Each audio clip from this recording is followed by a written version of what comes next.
Hello guys! Hello para to sa lahat ng water sign, Pisces, Scorpio, and Cancer. Welcome dito sa aking channel, Kapalaran 888. Alamin natin kung anong messages, energy para sa lahat ng water sign, Pisces, Scorpio, and Cancer. This is daily tarot reading. So, ang first card mo dito is from Hina, Freedom. So, for the next 2 days, sinasabi ng barahan na posibleng makahanap ka ng freedom, ng kalayaan. So, feeling free, feeling happy, feeling free, diba? So, nakikita ko rin sa'yo dito na may flow of prosperity na posibleng darating sa'yo, water sign, Pisces, Scorpio, and Cancer. So, if ever na meron kang, kumbaga, pinagdadaanan na, for example, problema, or any obligations, posibleng makakaramdam ka ng freedom sa ngayon. Diba? Yung parang sa 2 araw na to, magagawa mo yung mga bagay-bagay na gusto mong gawin.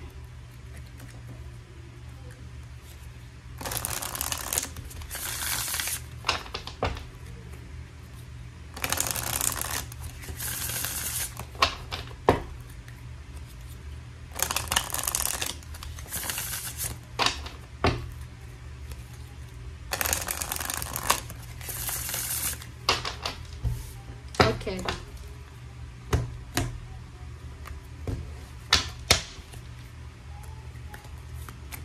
Water sign, Pisces, Scorpio, and Cancer. Connect with your womb, number 15-6. Okay, if you are a woman, diba, women, na water sign, Pisces, Scorpio, and Cancer, so, pasensya na.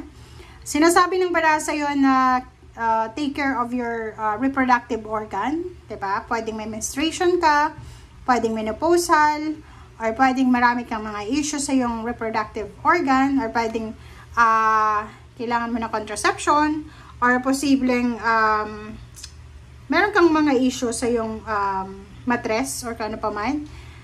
So, pwedeng ito yung focus mo sa 2 days na to.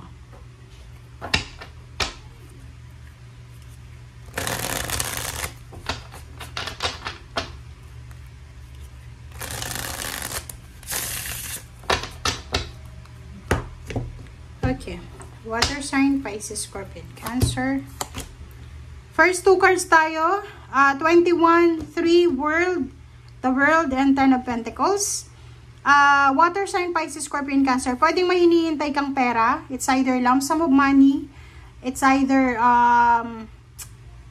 payments, payouts, bonuses, or any inheritances. Dito sinasabi ng barahan na posibleng dumating na siya sa 2 days na to. Sinasabi ng baraha, pwedeng from long distance to, from international, or pwedeng from local. Sinasabi din ng baraha na, like for example, mayroon kang negosyo, possible na mataas yung benta mo this 2 days na to. Yung iba din sa inyo, pwedeng meron kayong tinatrabaho na kontrata, pwedeng self-employed ka, and posibleng tapos na siya sa 2 days na to. So, may payments na, may payroll na, parang ganon. And nakikita ko sa'yo dito na masaya ka kasama ang iyong pamilya. Okay.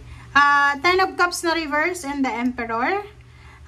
Sinasabi ng baraha sa'yo, mag-iingat lang kayo kasi posibleng sa loob ng pamilya, mayroong isang tao na pwedeng gumawa ng gulo. So, mag-ingat lang tayo, water sign, Pisces, Scorpio, Cancer, sa 2 days na to na susunod.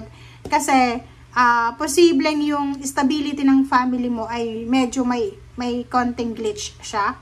Or pwedeng, basta mayroong mga rason, pwedeng mag-away, or pwedeng hindi magkasundo, or pwedeng mayroong mga misunderstanding sa loob ng family. Okay. Wheel of Fortune. Sinasabi ng baraha sa'yo dito, in general siya, money, career, financial, maraming magbabago sa buhay mo, water sign, Pisces, Scorpio, and Cancer. So, sinasabi dito na tatapusin mo yung buwan ng Abril na sobrang, kumbaga, sobra-sobra yung magbabago, diba? So, yun nga, yung sinasabi ng baraha na ano man ang magbago sa'yo, just accept it. Okay? Tanggapin lang natin kung ano yung transformation, ano yung magbabago na yan. Six of Cups, Eight of Swords. Nako. Comment down below if you resonated. Meron ditong water sign, Pisces, Scorpion, Cancer na posibleng may ex ka na sobrang masama ang ugali, masama yung ginawa sa'yo. It's either ex or kapamilya na gustong bumalik sa buhay mo. So, for the next 2 days, be careful lang kasi pwedeng itong taong to na gustong bumalik sa buhay mo ay pwedeng siya yung maging rason kung bakit magiging unstable na naman yung pamilya mo. Or siya yung magiging rason kung bakit magkakagulo-gulo na naman kayo sa pamilya. Okay. So, nakikita ko sa'yo dito, water sign, Pisces, Scorpion, Cancer, na wala kang pakialam kung mag-away man ang pamilya mo, mag-away man yung mga tao sa paligid mo. Kasi ang focus mo sa ngayon, yung direksyon na gusto mong tahakin sa ngayon, is kapayapaan. Gusto mong matapos na yung gulo, yung gusot, and nakikita ko yung Four of Swords. Gusto mo nang makapahinga sa mga family issue, sa mga away, gulo, or anything na sobrang toxic. So, etong King of Swords, sinasabi na, eto yung direction, eto yung gusto mong puntahan, eto yung gusto mong, kumbaga, outcome or result.